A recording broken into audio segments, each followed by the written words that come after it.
Salut à tous et bienvenue pour cette nouvelle vidéo où aujourd'hui ce que l'on voit en face c'est des serveurs. Alors pourquoi je fais tout simplement la suite du retour déchetterie sur les serveurs? Parce qu'il y a le serveur que vous voyez là qui m'a été donné avec un autre serveur qui n'est pas là parce que j'ai fait une connerie en faisant mon dressing, mon atelier. De base c'est un dressing mais ma femme m'a suggéré d'en faire un atelier.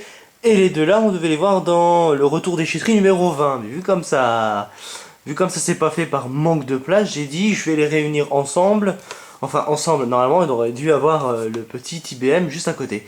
Donc du coup on aura 3 HP, 2 qui sont pareils et un qui est de génération antérieure.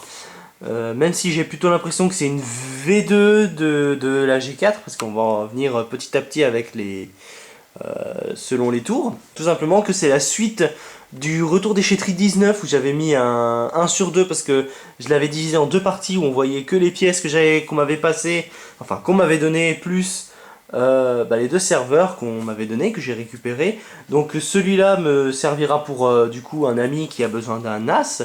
Et plutôt que de y prendre tout plein de trucs où ça ferait des frais, j'ai dit mieux vaut récupérer ça, au moins c'est de la récup et on n'est pas obligé de consommer toute l'alimentation parce que ça sera un petit sujet à aborder aussi sur les alimentations parce que peu de gens connaissent un petit peu comment fonctionne une alimentation de PC alors que c'est vraiment pas sorcier une alimentation de PC, mais bref, on s'égare. Et voilà, donc c'est tout, donc celui-là servira à un ami, et ces deux-là, je sais pas ce que je vais en faire encore, donc ça se trouve, ça sera peut-être un petit que je vais peut-être garder comme le Dell que je garde, parce qu'il y a le Dell que je garde parce que je sais plus ce que j'ai fait dessus, mais on devrait en reparler du Dell, parce qu'il est encore en phase test, ce petit serveur Dell. Donc voilà, donc ce qu'on va faire, on regardera directement à l'intérieur de cela, mais je vais vous faire voir un petit peu les modèles de ces serveurs. Alors ce que je vais faire, je vais me concentrer uniquement sur ces deux-là, donc vous voyez que ce sont tous les deux des Intel Xeon, donc pour le moment je ne zoome pas trop, parce qu'avec le peu d'éclairage que j'ai et l'éclairage de dehors qui est mauvais, je verrai pour zoomer après pour vous faire voir un petit peu que c'est les mêmes modèles. Celui que vous voyez à droite c'est le G4P, tandis qu'à côté c'est un G5. Donc à l'intérieur nous avons un Xeon en MPGA, je ne sais plus quoi. J'ai complètement oublié le MPGA de celui-là, mais on verra ensemble après.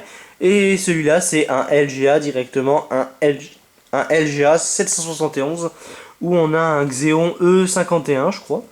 Mais on regardera ça ensemble après parce que celui qui est à côté, je pourrais prendre le processeur. Donc ça, c'est celui de droite. Donc c'est des HP Proliant ML350. Juste qu'ils sont pas de la même génération. Donc celui-là aussi c'est un M350, un ML350. Je commençais à plus rien y voir. Donc on voit Xeon Inzine. Donc on voit que c'était le nouveau logo d'Intel. Donc c'était à peu près récent. Donc je pense que celui que je vous pointe, donc c'est celui qui est en MPGA. Je pense qu'il doit prendre des Xeon en quad-core. Et encore une fois, pour les Xeon quad-core, ça reste à vérifier. La particularité de ces trois tours, c'est que pour mettre les disques durs, et ben c'est pas du SCSI comme on a l'habitude de voir. On peut remplacer les cartes qui sont sur le côté en SCSI, mais c'est du SATA en fait. Donc c'est pour ça que celle qui est sur le côté là, qui consomme un peu moins que les deux là, je vais en faire un NAS pour mon pote parce que lui il aura des disques durs en SATA, donc il pourra les dupliquer très facilement. Surtout qu'il y a un avantage, c'est qu'il y a deux prises Ethernet à l'arrière, donc on n'a pas besoin de rajouter des cartes pour mettre une prise Ethernet, une prise Ethernet, une prise Ethernet. Sauf si vraiment, lui, il en a l'utilité. Mais moi, je sais que je peux faire un NAS, je n'en vois pas directement l'utilité. Donc ce qu'on va faire, on va déjà regarder la première, et après on regardera la deuxième. Donc alors nous voilà actuellement sur le serveur en G4P. Alors je vais enlever les alimentations qui sont ici. Comme ça on pourra voir au mieux ce qu'il y a à l'intérieur. Donc ce que l'on retrouve à l'intérieur... Attendez 2 secondes, je retourne mon écran pour que je puisse voir ce qui se passe. Donc alors ce qu'on voit actuellement c'est qu'on a deux encoches à processeurs, donc comme tous les serveurs que j'ai pu démonter, mais il peut arriver que certains serveurs ont 3 processeurs. J'ai déjà vu ça sur internet, mais généralement on n'en trouve uniquement que 2. Et vu comme moi j'ai que du Intel, mais que je compte acheter un serveur, une carte mère de serveur pour des AMD Opteron, mais ça on y verra un peu plus tard. Même si je compte acheter un Opteron que j'ai en AMD 64, parce que j'en ai déjà un, donc je vais voir un petit peu les performances quand il y en a deux. voilà quoi, hop là, je vais pas donner plus de détails, on va regarder directement le processeur qui était dedans. Alors par contre il m'a pas donné les ventirades, le mec qui me les a donnés, mais on s'en fout un tout petit peu. Alors nous sommes sur un Intel Xeon 3400 DP. Donc j'ai pris la photo du microprocesseur pour que vous voyez le modèle. Alors nous avons 2 mégas en cache et nous avons 800 MHz de mémoire en FSB. Donc je pense que ce Xeon là que vous voyez ici, que je vais aller nettoyer, je reviens tout de suite. Tout simplement c'est un Intel Xeon qui a été produit en 2004, on n'y voit peut-être pas, mais si vous allez y voir parce que quand même la lumière est assez proche. Donc c'en est un de 2004, donc je pense que je peux mettre tout simplement des Intel Xeon en dual core qui sont comme ça. Faut juste que, alors le mec il en vend en doublette, il faudrait que j'essaie de m'en procurer pour tester les performances. Ça se trouve je mettrai peut-être les deux CPU là-dedans. Alors je crois que je l'ai pas mis dans le bon socket, hein, mais il était déjà dans ce socket d'origine. Nous avons ici 4 ports en PCI X, donc c'est du PCI X, donc c'est vraiment du PCI vraiment spécifique. Je prendrai des photos de tout ça hein, après, comme ça je les insérerai dans le montage au fur et à mesure. Nous avons deux ports PCI Express X8, si ça me dérange, oui. Donc 2 en X8 et celui-là qui est compatible en X4. Nous avons beaucoup de... Alors une remarque que je vois souvent, que j'ai vu souvent, c'est l'utilité de ces puces là. Donc là déjà on a le chipset graphique. Ce chipset graphique là, c'est une Atari Reg XL. Donc c'est vraiment les vieilles Atari Reg. Donc je pense qu'on est approximativement à 30 mégas, 16 mégas, voire 8 mégas. Donc pas vraiment, c'est juste un affichage de base. Là on a les ports RAM qui sont de la DDR2 si je me souviens bien. Donc là c'est très de la DDR2, donc basse fréquence, ça doit être les premières.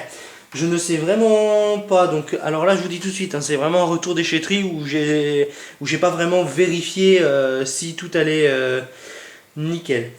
Par contre là si vous voyez que je l'ai débranché c'est normal parce que quand on va tester pour voir si ça démarre, parce qu'il faut voir si ça s'allume, ils s'allument, hein, ils s'allument tous, j'ai juste testé vite fait. Là la RAM j'avais enlevé la RAM mais je crois que je l'ai mis dans le serveur Dell pour les essayer et je crois qu'il doit y en avoir une ou deux qui doivent être mortes mais il va falloir que je vérifie ça. Ensuite là on a deux chipsets qui gèrent le SCSI, donc ça veut dire les deux ports SCSI qui sont ici, donc comme je disais je prendrai des photos directement. Ensuite ces chipsets là c'est tout simplement, là c'est le North Bridge et le South Bridge. Mais là c'est vraiment si on enlève c'est un gros chipset. Là le chipset compact je ne vois pas trop son utilité. Nous avons des chipsets réseau, on va dire tout un tas de paquets. Il y a tout un tas de puces que je ne m'y connais pas trop. Mais je commence un petit peu, alors je vous le dis tout de suite pour les serveurs, je commence à me renseigner au mieux sur les serveurs parce que c'est des trucs que je trouve assez souvent en déchetterie. Et j'ai vu par-ci par-là, donc la dernière fois j'avais trouvé un serveur, il y a quelqu'un qui en cherchait un et je lui en ai donné un que j'avais trouvé comme ça. Bon, il m'a remercié, puis des fois le fait de les trouver et de les donner, ça peut aider certaines personnes. Donc moi je sais que je fais comme ça, mais là c'est vraiment les gros serveurs que j'ai trouvés et que je garde vraiment pour moi. Je vais remettre les alimentations. Au moins une. Alors les deux alimentations, un fait intéressant c'est que les deux alimentations, celles-ci elles proviennent de FSP comme les compacts que j'ai et elles sont tous de 725 watts. Donc vous pouvez y voir ici, donc 725 watts l'alimentation. Donc ce que je vais faire, je vais aller brancher l'aliment, tout simplement brancher le cordon en espérant que... Donc alors vous entendez qu'il y a un soufflement qui va se faire. Donc ce que je vais faire, je vais appuyer sur le bouton pour l'allumer. Et vous allez voir des LED bleus qui vont s'afficher.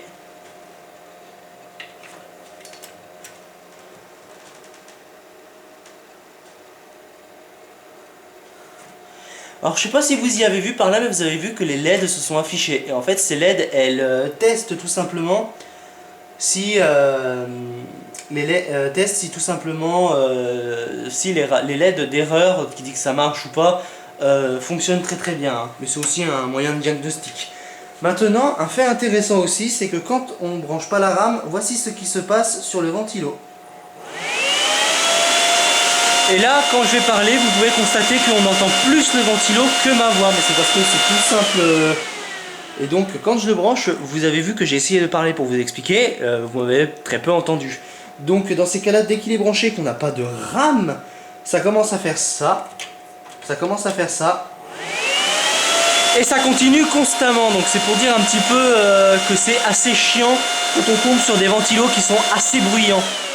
Donc là je vais le débrancher parce qu'il ne nous sert à rien puisqu'il est déjà aéré par rapport au test du retour déchetterie à l'heure actuelle. Même si c'est pas un test en lui-même, mais c'est plus pour manière de faire voir que ça fonctionne, il n'y a pas de souci, j'ai juste de la RAM à rajouter et tout. Et vous pouvez voir qu'il y a des LED vertes et celle-ci là qui fait que là, alors là vous la voyez peut-être pas, mais là il y a une LED qui dit comme quoi le ventilo est débranché. Donc ce qui peut être vraiment utile, ou un dysfonctionnement aussi ça peut arriver, ou ce qui des fois qui peut dire là. Donc voilà, c'est tout ce qu'il y a à dire sur celui-là. Donc j'ai voulu tester le lecteur CD mais il n'a pas voulu démarrer. Donc soit il est endommagé, soit il fonctionne. Il fonctionne, oui. S'il fonctionne et qu'il faut de la RAM, ben ça fait un peu chier. Le processeur chauffe tout à fait normalement comme un serveur normal, du coup, quand il n'y a pas de RAM. Et hop là, je vais éteindre ça, je vais débrancher. Ensuite, ça doit servir à je ne sais pas quoi, il va falloir que je regarde.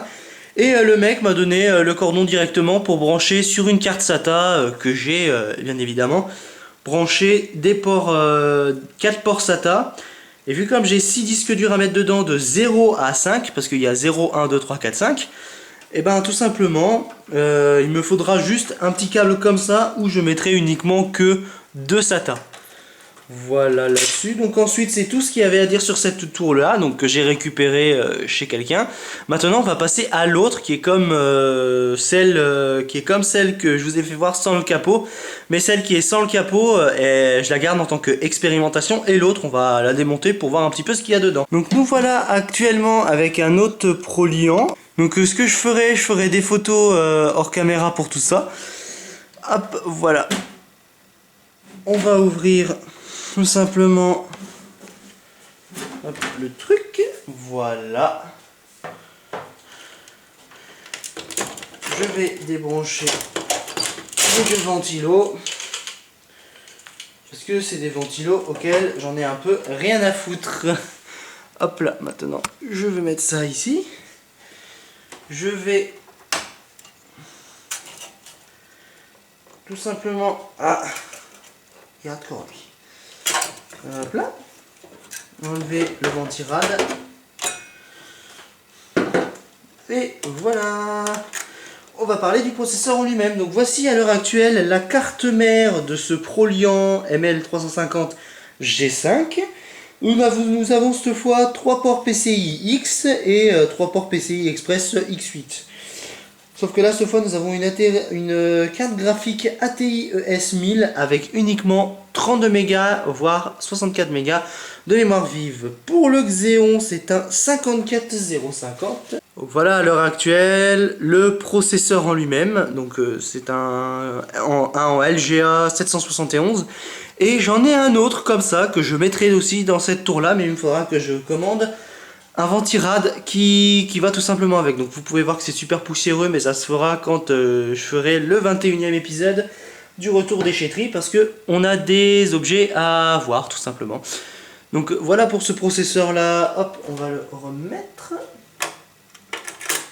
Et d'ailleurs, il va falloir que je me renseigne si on peut mettre dans des LGA 771 des LGA 75, parce que apparemment on peut en mettre. À voir donc si on peut mettre un petit corps de duo, un petit corps de quad pour assister le Xeon. Et d'ailleurs les attaches sont super pratiques, c'est pas des trucs où tu dois dévisser, où tu dois clipser, hein. Là c'est hop une languette. Et c'est ce qui va très bien. Au niveau de la RAM, nous sommes sur de la ECC et c'est la même RAM. C'était pareil dans l'autre serveur, nous avions de la RAM de 2 Go en DDR2 en ECC. Voilà, donc c'est des 5300F 555, donc ça doit être de la moyenne au niveau de la fréquence de la mémoire. Hop, on va en mettre là. Donc dedans, nous avons 8 Go. Nous avons 8 Go de RAM. Alors je sais pas jusqu'à combien elle peut supporter cette carte mère, mais je l'ajouterai dans la vidéo. Là, si je mets, là on en a 8, si je peux en mettre peut-être 16 ou 32 gigas. Donc pour un serveur c'est vachement utile, hein. Tant de RAM, c'est pas comme certains PC gamers où on a besoin de 32 gigas de RAM, je ne sais pas pourquoi, mais bon après, peut-être qu'il y en a qui jouent à des gros jeux et qui sont peut-être pas comme moi, qui jouent à des jeux... Bon, moi je suis un petit peu le gamer bas de gamme, tu vois, je suis en dessous. Bon bref, on n'est pas là pour parler de PC gaming, mais tout simplement de serveur. Donc comme je disais, on peut peut-être sûrement aller à 32 Go de RAM en DDR2. Peut-être qu'on peut en mettre plus. À voir donc, comme j'ai dit, comme je dirais, je l'ajouterai dans la vidéo. Ensuite, nous avons 3 chipsets du coup. Donc alors je vais dire à la volée comme ça. Nous avons un North Bridge, un Center Bridge, ce qui fait nord, centre et sud, donc un South Bridge, et ensuite nous avons, sans compter celui-là, pas mal de petits composants comme on avait vu sur l'autre carte mère, mais qui sont quand même un peu moins gros, donc je pense que la génération là, ça doit être environ... Ce que je vais faire, je vais regarder s'il y a une date. Donc alors j'ai voulu regarder s'il y avait une date et j'en ai pas vu, et d'après, bon je vais parler un petit peu au niveau d'internet, c'était entre 2008 et 2009 qu'on pouvait savoir, qu'on pouvait voir ça. Moi je dirais peut-être un peu avant, parce que quand les processeurs sont quand même équivalents à du Core 2 Quad. Bon après peut-être que le Core 2 Quad c'était de cette année-là, va falloir que je me renseigne un peu mieux là-dessus, parce que moi je me réfère toujours à la date du processeur en fait. Donc là, vu comme celui-là il date de 2006, bah, je pense que ça devait être déjà de base d'ici en 2006, mais le temps qu'il fasse tout ça, ça devait prendre du temps. Et sinon c'est tout, donc là on a un lecteur CD en IDE comme l'autre tour, sauf que l'autre serveur de chez HP, ben, ça se comprend pourquoi c'est comme ça, tandis que là, on aurait pu en mettre un SATA quoi. Et aussi, ici nous avons une prise USB, donc comme je vous disais, je vous prendrai des photos sur tout. Et là, nous avons les deux câbles qui permettent de connecter tout simplement les disques durs. Après, j'ai pas grand chose à dire. C'est comme sur l'autre, il n'y a pas grand chose à dire là-dessus. On va juste brancher pour voir si ça marche. Et je vous ferai voir une de ces alimentations. Hop là. Je vais l'allumer.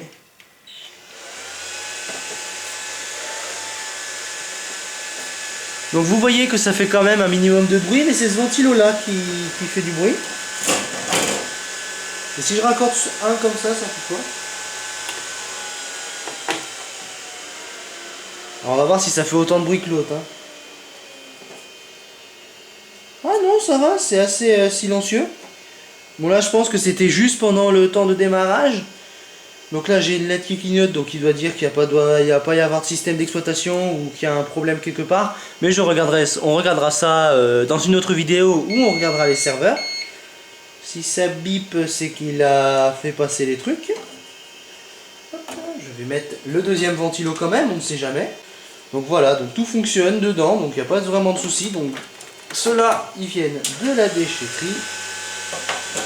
Ah ouais d'accord, faut que je branche un ventilo parce que ça vient d'être refroidi.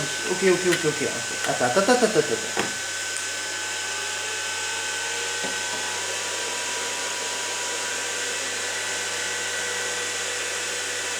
Mais ça fait quand même du bruit, hein. On entend bien celui du processeur bouillir. Donc je pense que...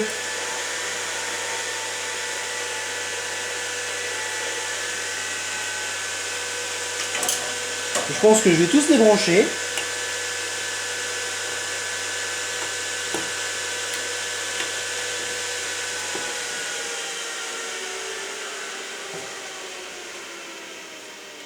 Ah bah fallait tous les brancher au final. Oh bah ok. Ce que je vais faire comme ça. C'est pas à faire hein, ce que je fais là, hein. C'est pas à faire, moi je fais comme ça parce que j'ai pas trouvé d'autre endroit pour y faire. On va voir les alimentations qui sont relativement petites, mais qui ont quand même un certain poids, hein, faut l'avouer. Et nous pouvons aller jusqu'à 800 watts maximum. Voilà, donc on va le remettre dedans. Alors rassurez-vous, hein, j'ai testé les deux alimentations pour savoir si les deux fonctionnaient et sur tous les serveurs ça fonctionne. Il n'y a pas de souci là-dessus, il va falloir juste que sur le premier que je vous ai fait voir, que je mette de la RAM et que je regarde ce que ça fait quand pour installer tout simplement et l'essayer aussi.